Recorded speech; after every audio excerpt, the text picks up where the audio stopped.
Welcome to Rooted Resilience, where we explore narratives of current and contemporary Two-Spirit LGBTQIA+ creatives living on colonized Nipmuc, Nonotuck, and Pecumtuck land, known also as Western Massachusetts.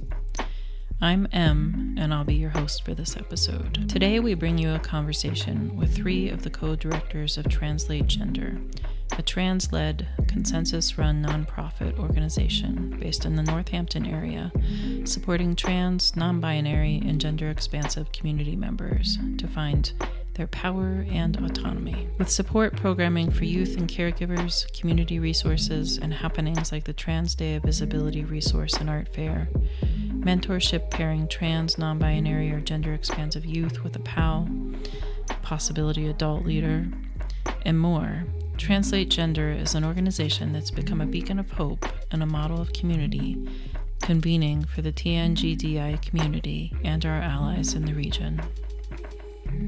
From reparenting themselves to building more possibility for trans, non-binary, and gender-expansive youth, listen to hear Shai, James, and Mr. J of Translate Gender speak to their experiences in care, co-leadership, and co-creation as members of the group guiding this innovative organization. I'm Shai. I use he, they pronouns. I'm a co-director of Translate Gender, a collective-run nonprofit working with trans, gender, expansive and non-binary kiddos and youth and families. I'm also a Capricorn sun and Cancer moon, so there goes the chaos. And I am an activist, a feminist, queer, a person of color. My name is James Schultes. I use he and they pronouns. I'm another co-director with Translate Gender.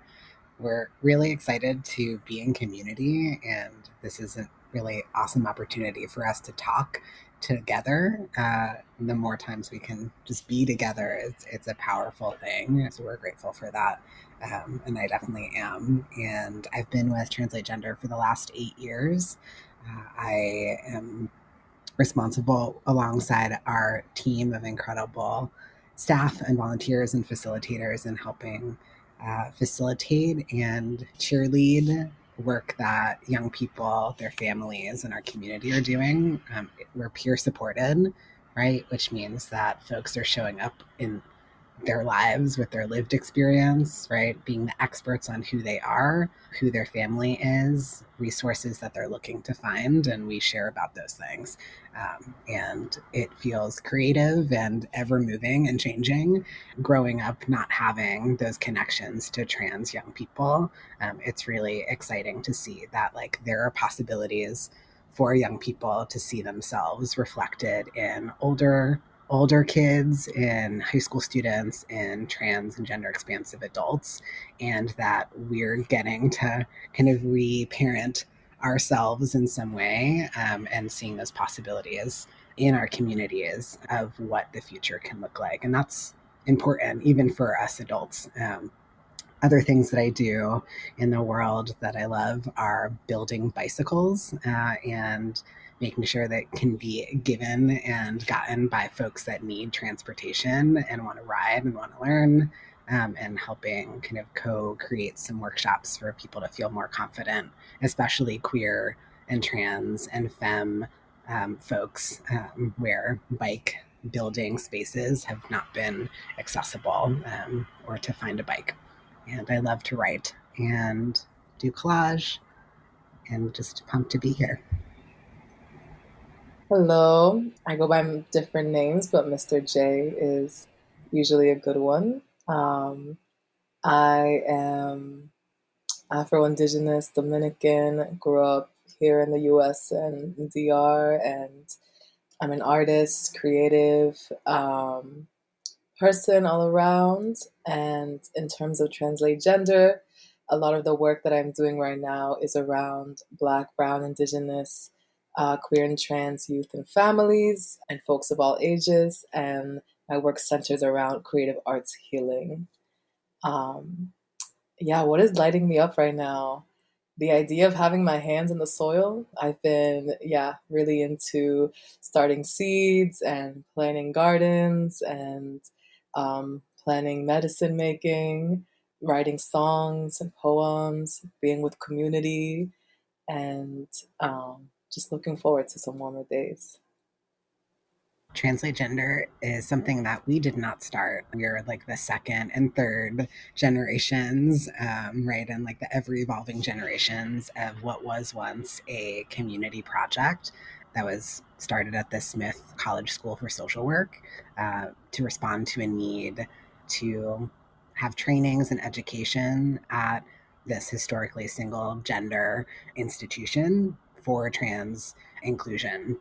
And so that's where TG got started. And out of that, there was a need in community that families were expressing to have spaces where caregivers of trans and gender expansive young people could meet to talk, to problem solve, to celebrate these different milestones in their young people's lives. And that those family gatherings really were the thread that continued alongside some of the training work from 2006 to around 2017, 18, when Shai and I kind of got involved in different ways as facilitators for the gatherings. And that's how I kind of got plugged in. And it's really evolved over time to be very different, and now a nonprofit, which we incorporated 4 years ago. So it's in a very different place with a very different team than it was back in 2006.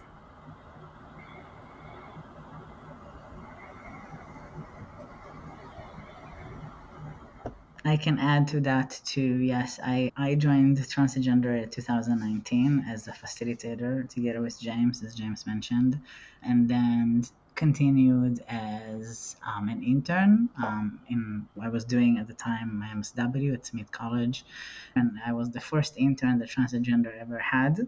And together with James, we were trying to like build my role as we go. What does it mean, this internship, and how does it look like? And then continued with my second year as a clinical, as a co-director, and also offering clinical support and therapy to trans and gender-expansive youth. And I would say that Translate started as a grassroots organization, very local, very based in Northampton, with all the meanings of what that means, which means for a long time, the base community were mostly white families from middle upper class for many years since it started 2006, and our team that we had gathered that joined us in the last few years, we've been working on a lot of changes. Yeah, I can add my personal history with Translate Gender. So I cannot remember what year I joined. I think like maybe 3 years ago now. But I got involved through Shai inviting me to join COACT, which is our theater collective for trans, queer, non-binary youth.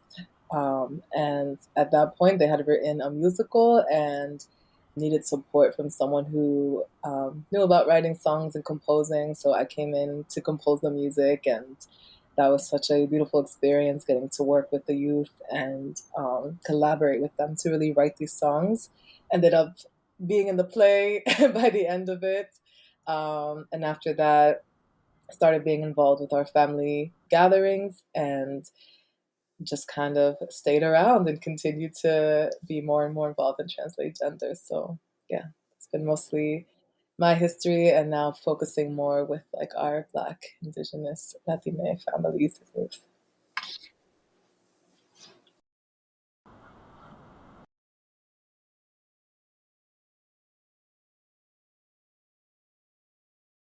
I think I was just going to share that Translate Gender has really grown. I think it's due in part to folks like Shai and Mr. J and myself and families and other team members to say, like, we need more and we need to be more expansive. I think especially as trans and queer folks, like, we know what expansiveness can mean, can feel like, and to really be like living that in our organization and in our work. So to see that we kind of touch and connect with different counties in Western Mass, that there's kind of programming and support that's led by young people, that's led by our team in creative ways, in education, like in educational ways, is really exciting. And that it's not kind of based in this, like we appreciate clinical work, and right, we really know the value of that lived experience and like leaning into that creativity and vulnerability, and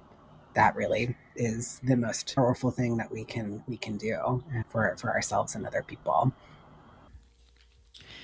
Now that James, Shai, and Mr. J have shared more about who they are and some of the foundational aspects of Translate Gender, they dive into sharing more around how the energy of creativity feeds the work they do on all levels, and how they leverage that to weave together community, connection, and needs, all with a focus on the balance of power in their team and the communities they work with. So Shai and I have co-facilitated COACT for the last few years, and it's a really unique opportunity for trans and queer youth in this area. So it has an age range, I think it's about like 13 to 17 or 12 to 17. And each year it keeps growing with more and more youth, and we all gather together. And over the course of a few months, we actually, through our own lived experiences, write our own play. So it kind of changes what it looks like every year. Like some years it is a musical, some years it's not, but the core of it is that the youth get to bring their own stories and create from their own experiences as a collective. So it ends up being just like this unique storytelling weaved in with like community healing, and just getting to have community that is interested in theater arts that are also trans. It feels very transformative for the youth, as well as for me as an adult who didn't have that experience as a young queer person. So yeah, we end up by the end of it having like these long plays, and it's been about, I think we're at like our third play now that it's been written. Yeah, it's going to be our fourth coming up.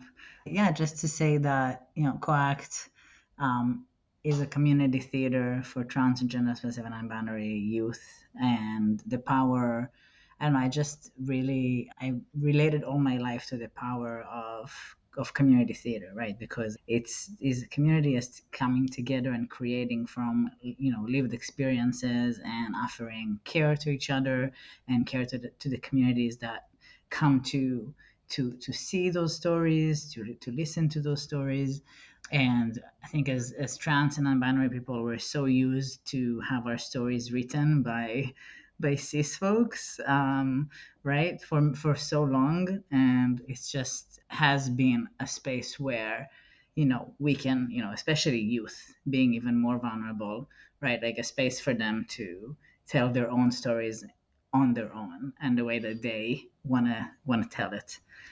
And yeah, I just think it's such a powerful tool for resistance and joy, right, and collaboration.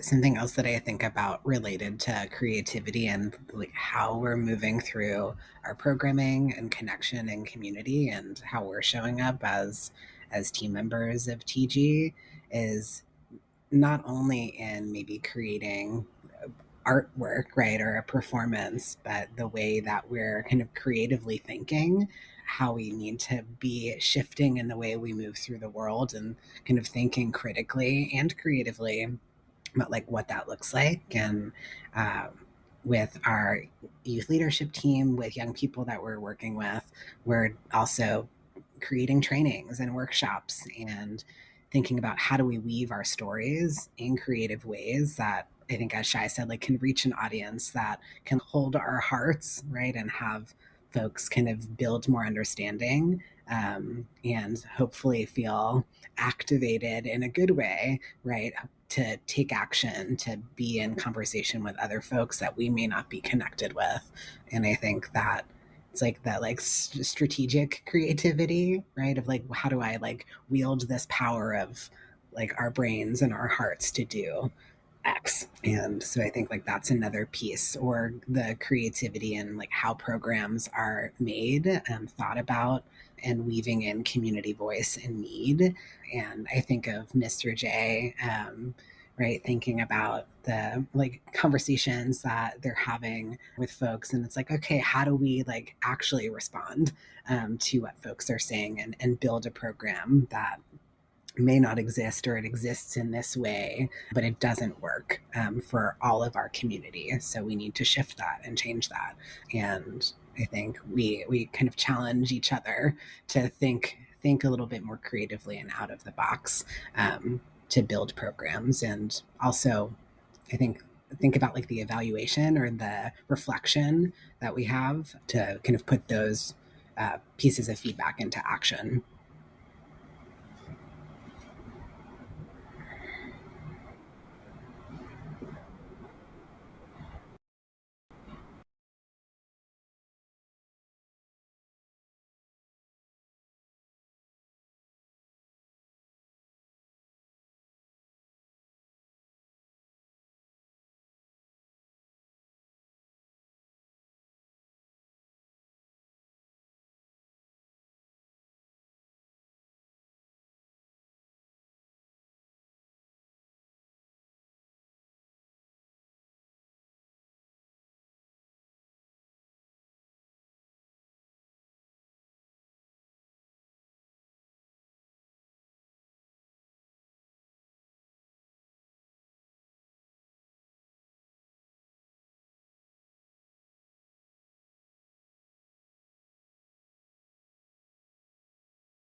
I think a lot about our trans youth action team and the trans youth representatives, and how that has like come in the last year or two, which feels like the youth's response to the like political climate around trans folks in this country.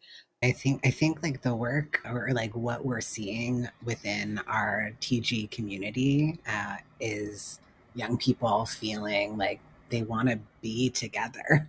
They want to find ways to do that. And maybe it's coming together to organize a movie night or a game night in our space or somewhere else, or lift up work that's happening, or fundraising for our organization or particular program, or our friends at Planned Parenthood or GLAD, or another local kind of organizing group that's trying to support folks who are relocating from other areas or wanting to stay where they are, and having the support and resources that they need to thrive in wherever they might be. So I think like folks are feeling that like I want to do something, and there's that container of being with other trans and gender expansive folks, or that's like, okay, like maybe I can ask this question and somebody else will say like, I want to do that too.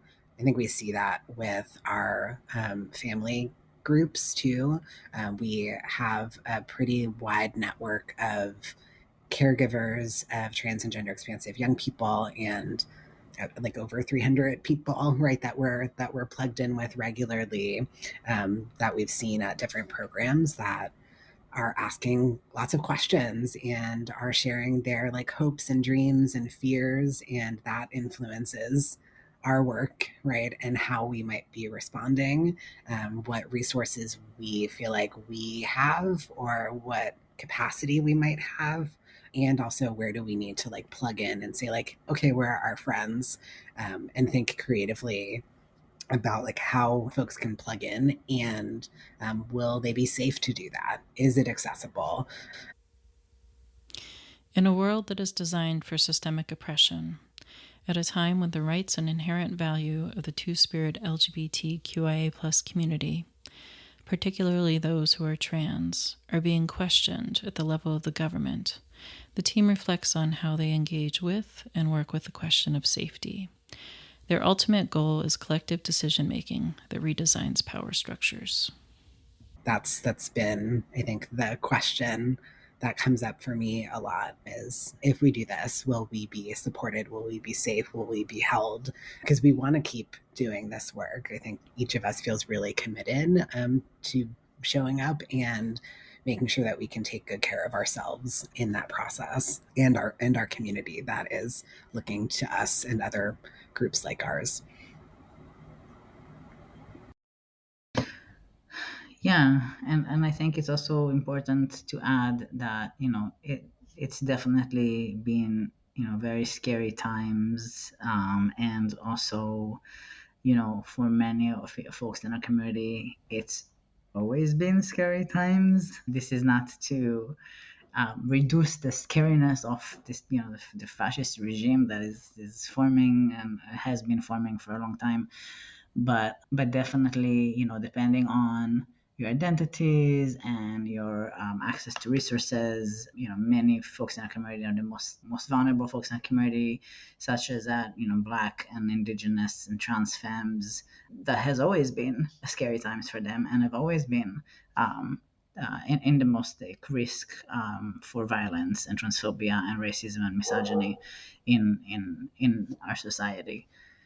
So we talk a lot about how scary it is, and it is, and I know that youth being the most vulnerable as well, especially with the recent years that Mr. J mentioned, and also thinking about how for some of us it's never really been safe, and like how do we come together as a community and support each other, and have been doing right. Mutual aid has been happening in our trans non-binary communities for a long time, so it's definitely been messy and has been we needed to have a lot of creativity, and it's messy to try to build an organization, an anti-hierarchical organization, right, when we need to form it as we go, right, and figure out together with our community members and our team, like what feels right, what feels equal to us. How do we navigate that? And there are many examples right through history, and also not. So it's been a messy process. Yeah, I think, yeah, like Shai was saying, collective decision making, we've been redesigning power structures, and that has been, I would say, like really in the last year and a half or so that we've like shifted that focus to that. And I think that, yeah, while it's been messy, and it always is, and it's always an ongoing process, it has been just so fruitful for our team to see that work like start to really show up in how we're doing things. I think our team is extremely supportive, which also makes things work. And we also, how do I say this? We're really supportive of like individual ideas, and we also come together for when folks have their individual things, which I think is really important. We're also, in a way, have become more like community centered and youth centered. So having youth and community members joining board, joining our dream team, which is what we call the folks coming together to dream of Translate Gender's future, and really centering like a diverse group of voices in that, which is very different from like Translate Gender and its origins.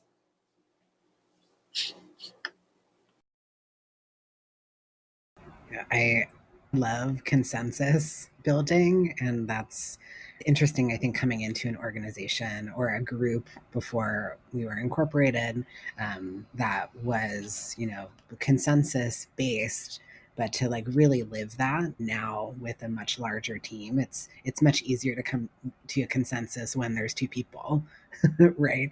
But there's so many more people that are involved in Translate Gender now, from, as Mr. J shared, like on our board, and with youth and our dream team and our like core team that are part of our day-to-day operations. We're small and mighty, and I think when we talk about consensus and we kind of bring things up for discussion. And we're also carrying with us the experiences that our families are bringing to us, that young people are bringing to us in our programs, that are coloring, are we going to say yes, no, maybe so, I need more discussion, more time. And I think that's where it's exciting to have differing opinions or those perspectives, because it helps us at the end of the day, whenever we end up getting there, to some sort of decision, right? We've done so with a lot of thought and care, and I think that collaborative piece is also being like, we love each other. It feels very different than other organizations or teams that I've been a part of in different like nonprofit spaces or in like a school space or workspace, where I didn't say I love you to many people, right? Even if I maybe felt that. And I think that, there's a lot of, care and love that, I feel grateful for, and like we need now, I think, and how we've always needed as a community. So that helps all of us lead and kind of move this forward from that place, which is powerful. Yeah, and I want to add that like throughout our journey in doing that and like transforming the organization, we have lost people. We also gained incredible people, and this is what makes us do this work today. And this is what, because of all these incredible people that we have in our team now. But we also lost a lot of people because it was hard for some people to, like, for example, come into, okay, now we're all getting paid the same, right? Regardless and I'm not saying that's necessarily a system that we want to continue, because we are acknowledging that like various identities and access to resources affects pays in ways that we are still figuring out in our organizations. As I said, like we're doing it as we go, right? But we started with like having folks paid the same because it used to be such a pay gap before. And for some folks it didn't work, right? And that's okay. This is not, and I'm not saying it as a judgment. I'm just saying, once there's a need to give up some of our privileges, right, in order to really base equity and collective care within our work, then then you lose folks, right? And you also gain incredible folks. So I think that's also what I meant by messy, right? And it hasn't been easy, but it's also been, like Mr. J said, like really fruitful and very joyful. And like knowing that that we have together a team that we can be honest with, right? That we appreciate each other's personal lives, we appreciate each other's mental health, and we can just and allow each other to take whatever time or whatever structure to create our own structures that we need in order to accommodate our neurodivergency or mental health or our family, or needing to fly home. Some of us also have families in different countries, so it's just such a treasure, really, that we have built here. Translate Gender is a nonprofit organization, and like many other nonprofits, their operations are dependent on a combination of grants, donations, and revenue from the programs they offer. Unlike many other nonprofit organizations, they are trans-led and are working to break the traditional systems and hierarchies found within these structures. We hear more from the team about the funding component and how it both engages them in thinking creatively to meet their needs, and how it becomes a barrier to offering deeply needed services for the community. And then how all of that returns them to the conversation of safety. I think definitely one of our biggest challenges is funding as a group. I feel like a lot of us would love to be doing more for Translate Gender. And, maybe it's due to discrimination as a trans-led organization when applying for different grants or financial support, that we haven't received it, or other reasons, but that's definitely been like a barrier. And thinking specifically too, we've been wanting to start a family gathering for Black, Brown, Indigenous, queer, and trans families. And for a while, I feel like that was really difficult to get off, the combination of finances and just needing more people. Sometimes you need more than just one or two folks trying to get something to happen. So as more people joined the team and with different skills, we were able to have someone who was like, yes, I'm all about grant writing, or I'm all about organizing the group. And we're closer to that than we really have been the last year or so trying. But there's definitely a time where we kind of sat and we're like, oh, like we may not have enough money to be covering all of our not salaries, but all of our wages. Like what do we do? And so like as a team, we had to really brainstorm and think like, okay, how can we catch each other? All right, we're all going to kind of like reduce instead of the hours that we have, instead of that being on like one or two people. And, that was for like a few months. And then we were able to really, as a collective and a community with a lot of like folks who donate time, folks who donate their resources, their money, able to get out of that situation and then come back to a place of like, okay, as a team, we can increase our hours. And now we can have more of these programmings and more of these dreams come to fruition. So I thought that the way we've navigated that collectively and continue to has been just a really big testament to like our team's resilience together. And that's something that I feel like is special to this organization and this job.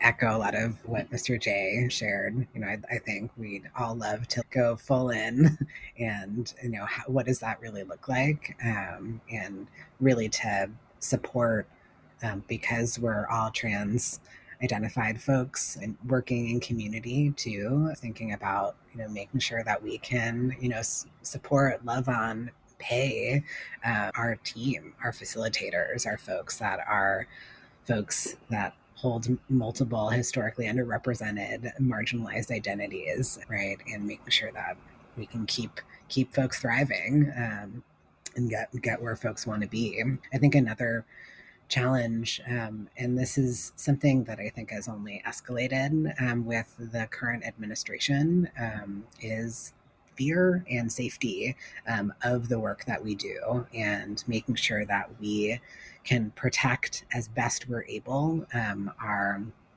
resources, our space, our families, ourselves.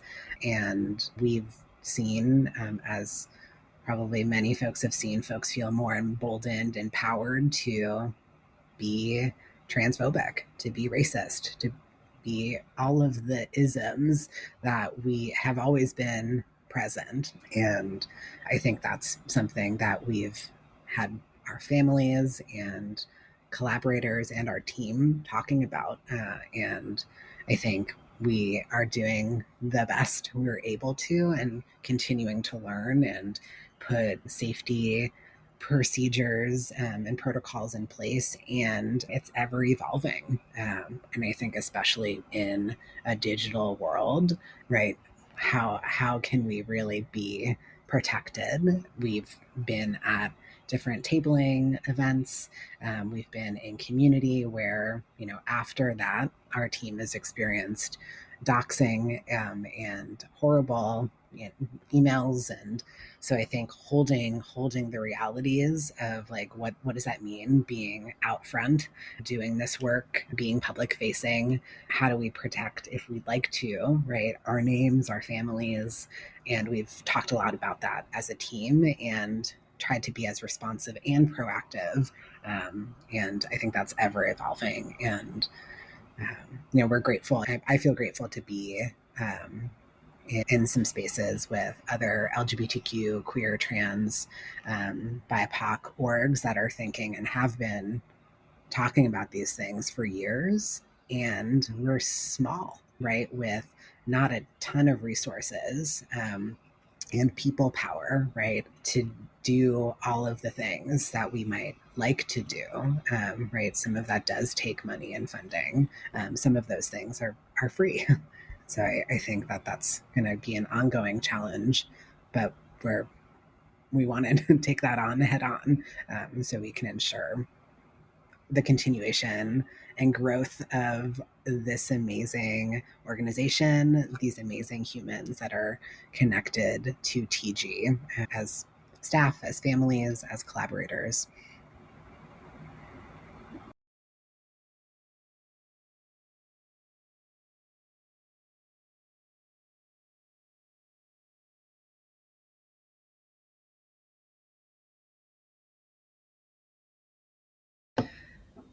I feel even, creative can be many things. And like Mr. J mentioned before, like the trans youth action is also a creation, right? They create together the ways that they want to resist and the ways that they want to lead their communities. And yeah, just, for our community to have that space where they are not silenced, that they can speak up, that they can be creative with the ways that of their expressions, how they want to express themselves, finding mutual care with each other, especially during these times. And I hope that this is something that we bring to the community, that our community knows that they come in to our spaces and take the lead as well, right, as a collective run organization, and really be open and creative in the ways that they want to show up in the world. Right now, Translate Gender is just one of many organizations impacted by community fundraising resources that have been reduced or even eliminated entirely because of the federal government's decisions. If they can't bring in enough funding to make up for those losses, they will have to shut down some of their most impactful programmings, including the ones that make youth feel safe. Expanding Translate Gender's community of monthly donors will be crucial to helping make up for that loss in grant funding. Monthly gifts let the Translate Gender team have a more secure and reliable source of recurring income that they can count on. Even a small donation of $5 or $10 a month really adds up. Consider becoming a monthly donor today. You can find a link to donate in the show notes and on our blog, rootedresilience.substack.com. Part of the power of the work being done within Translate Gender is a result of individuals being witnessed and deeply respected in the fullness of their identities. Parents, kids, facilitators, team members. There is a circle and cycle that is completed when they see others with shared identities thriving and flourishing and living into their purpose in a space of connection and community. Something I hope that we bring, and it's something that has come up in emails that we've received, and a parent stopped me on the street the other day, and it was very sweet, but they were like, I just really am so grateful that y'all are a voice, that I can look to my email or know that you're out there, and that they felt connected and less alone amidst all of the things, right? I think like that sense of connection and feeling even less alone for a moment, because there are moments where folks feel lonely or folks feel like they are all alone in whatever their family might be moving through or what they may be moving through. And I think like it seems so simple, but I think that would be my hope, is that folks still feel connected, that they feel seen, that their story or our stories that we share resonate with something that their young person, or as a young person, they're moving through, or as a caregiver. And I just found that it was just like such a small moment, but it was so powerful, right? When, to have caught that parent, right? They were like, hey, and then kind of just burst into tears just seeing one of our team members. And I was like, okay, like you're holding a lot, and like recognizing that we are too, and we're together in this, right? That we're connected, even if we may not see each other for another couple of months, or maybe we never meet a family, right? We've only engaged with them online, that they see kind of hope in our team, or young people that are creating amazing musicals about Dungeons and Dragons and magic. That's That's my hope. And I think it's happening, right? It's like being continually realized. The things that Shai shared are continually happening in big and small ways.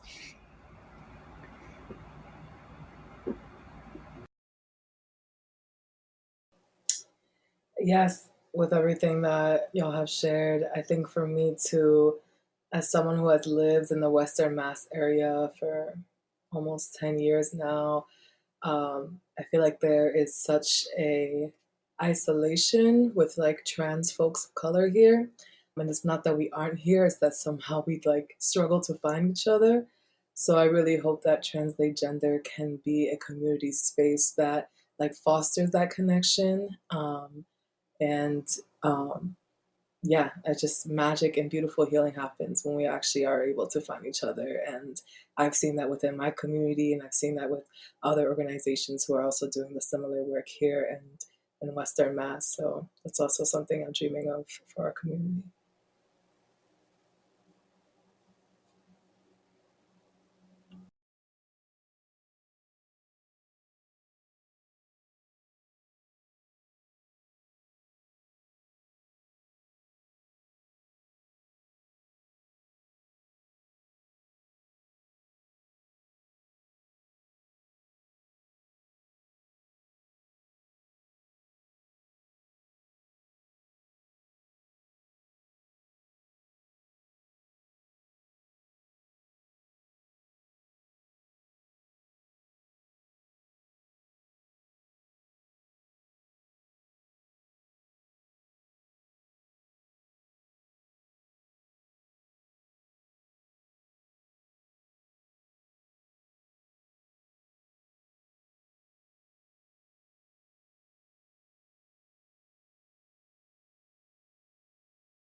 I'm going to say something controversial maybe, but I created a TikTok feed where I have access to like various trans and non-binary communities around the world.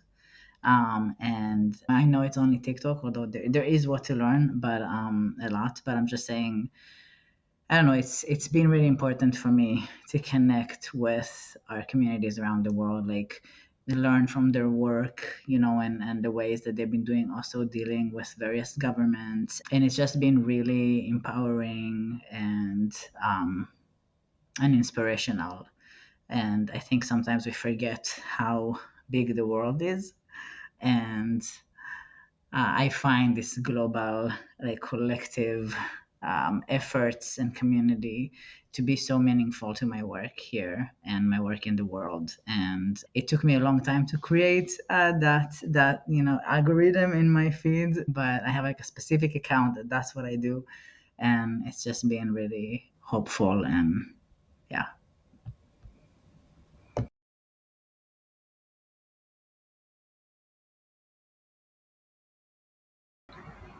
Some of the folks that I've been thinking about have been folks that have been uh, on the steps of the Supreme Court, like litigating that are trans folks themselves. So I have loved to see like Chase Strangio, right, who's like one of the first like known trans lawyers, right, that was litigating one of the Supreme Court cases, and Jennifer Levi. So to see some of like these possibility models, right? These folks that are like they're showing up. Sarah McBride, right? Representative Sarah McBride, right? Kind of in the face of folks misgendering her, right? Kind of continuing to speak out and show up and kind of show up for our community. So I think of some of those folks and young people that are also sharing their stories, and families that are providing testimony, and folks that are plugging in right in the comment feeds for all of the like public hearing, right, that we need to show up for and share our stories and make sure our voices are heard or our lives are kind of counted. And so I think about those things really resonating for me, and poetry, right? I'm a writer and a poet, and I think folks like Adrienne Mari Brown, who is an incredible poet and person that like shares like poems that are prayers and hopes. So how do we connect kind of our identities, our creativity, our bodies with our spirituality, right? Our connection to all things. And I think that helps kind of round it for me into that we're all connected and we're part of something bigger, to what Shai shared. Like there's more of us all over the world, and folks like them and others like help me remember that.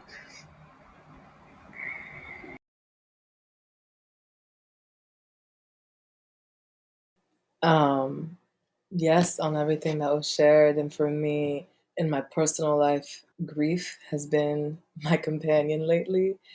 And really throughout like this last year, for what's just happening in my life, let alone for what's happening as a collective in this world. And I'm learning a lot about myself, about leaning in to pain in a way that doesn't feel like all consuming, but actually like you're getting through something. And so for me, grief work has been, I like at the forefront of what I feel like I'm being called into through kind of navigating my own personal grief. And recently, I was at a queer and trans, Black, Brown, Indigenous open mic, and we had a queer elder who was there who like led us in a collective song, and the song was focused around like I didn't know this body could hold this much grief, and um, just really seeing the power when it that there is in grieving collectively. I have a lot of hope for us, our community, and also history, right? I like, how do we like pull our like the lessons and our ancestors, or and like current and past folks to like learn and like carry those lessons and those things that they've shown us forward into this moment and into the future. Um, I think that gives me hope that there has been and always there was resistance and love, and that we're doing our best. I think the kind of the mantra is like, here, I'm now, like, and I need to be gentle with myself and those around me and loving, um, even when it feels hard or it feels like there isn't enough. And I think that that helps me show up for this awesome team and for myself, and for my family and loved ones that are connected. We ask the team the question we have asked all of our guests. What does rooted resilience mean to you? I like, James, what you said about hope, and thinking also about how to bring our roots. Like, I think in this time, it's really easy to, it's scary, right? So it's just really easy to be so scared that things feel like they're gonna close, right, on us, and on what are our ways that we can um, get out of here, or like do everything we need to protect ourselves. And there are many things that we need to do to protect ourselves during these times. And I also think like a reminder of our roots. Like our root is strong. It's rooted so deep, with such like incredible ancestry and history, and just a reminder that you know yes, we should do what we need to protect ourselves, and also we stand together. And the wind cannot break us. The wind cannot take us out of the ground, and no matter what they'll do. And so I think that's this reminder of our ancestors who fought so hard, and fought what we're fighting as well, right? Like that's not new. So just like hanging on to that, to our roots as well, with hope.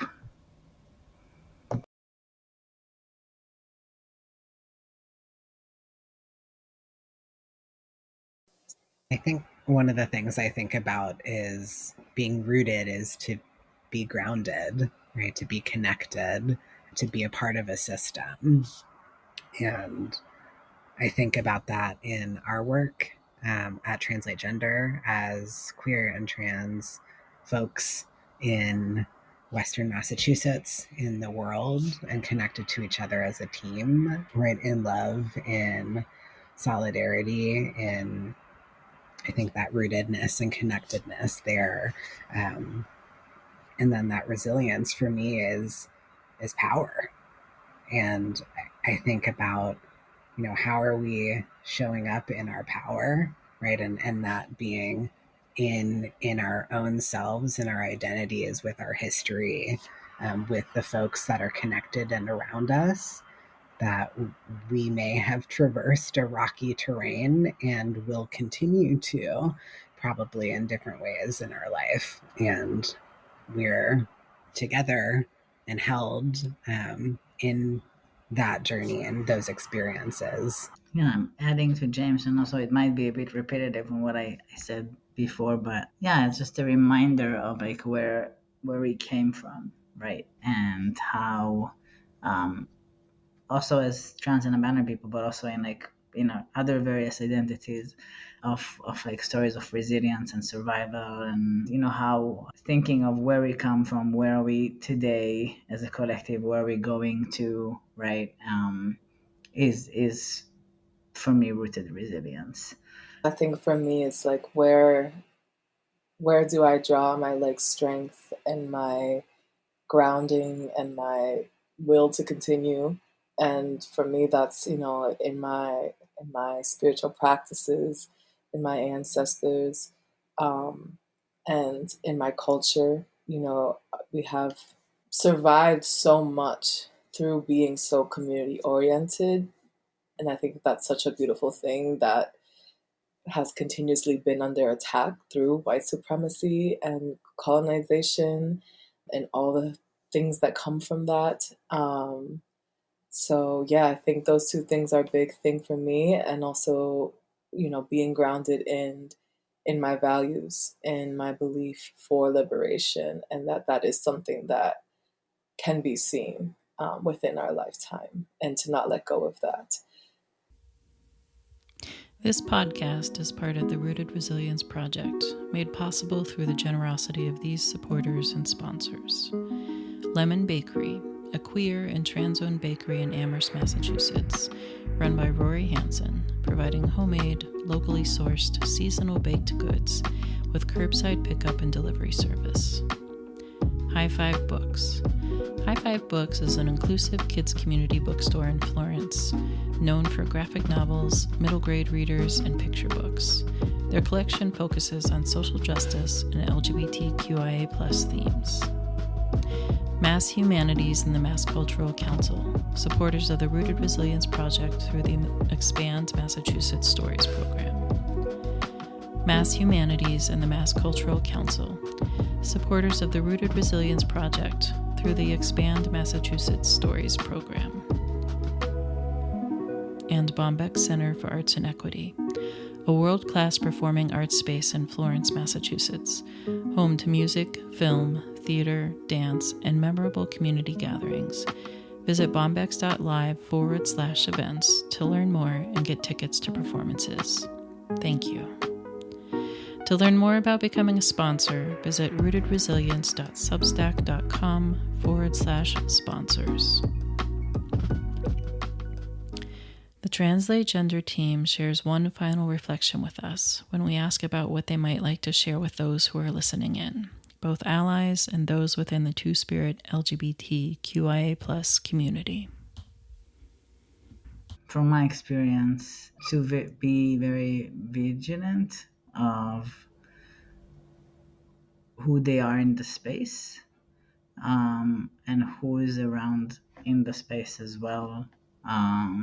Constantly do like privilege check-ins, and make sure to listen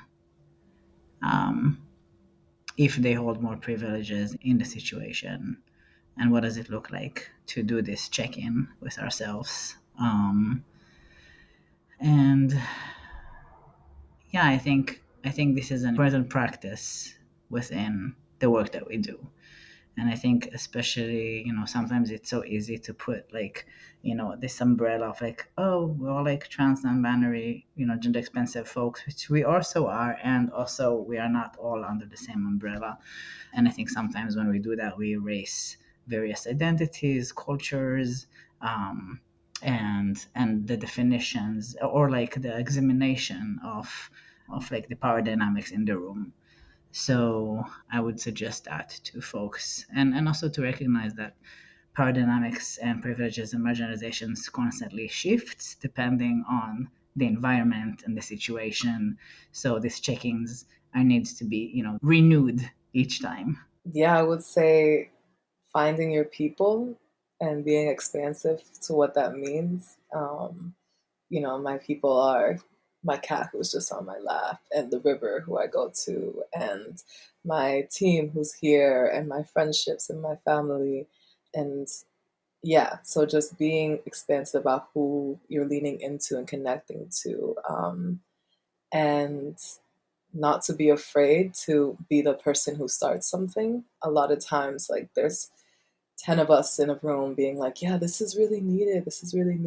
And I think it's beautiful the way that ideas kind of move through the collective, and how we need those folks to just, who have those gifts of like, okay, I can get the community together. Okay, well, I can cook for the community. Okay, well, I can give rides. Like, sometimes just needing those people to kind of weave in folks. And yeah, I think that emphasis on like nothing is done alone. We are all a collective and connected. And, whether or not we are all always in community or know how to be, I think it's always better than being in isolation. I love all of those things. And I also think about being vulnerable, taking risks, saying, I don't know, asking for help. I think often we are living in spaces that are lifting up like, oh, you did it all by yourself. Amazing. Or like, you should be able to do whatever. And instead, right, it's like, no, like we should be celebrating that collaboration and that a person was vulnerable, that asked questions. I think that that's really powerful. Like a strong leader is somebody saying like, I'm not sure, I don't know, but can we look at that together? Can we go on that adventure? Can we explore and figure it out? And then you're not the only one with that information, right? You're on a journey with your partner, with your team, with community, into figuring out what that thing is. And maybe it's different than what was, originally thought about. And I think that those taking risks and being vulnerable is important and hard to do. So leaning into that space of discomfort, if you've been taught one thing and that's been lifted up as the right thing to do, and working against that, and saying, well, why? Let's try it this way instead. Thanks for listening. If something resonated with you, we'd love to hear from you. Leave us a review. It means a lot to us as producers and helps support the growth of this project. To dig deeper and learn more about today's guests, visit our blog, rootedresilience.substack.com, where you can view all of our podcast episodes along with extended show notes and bonus content.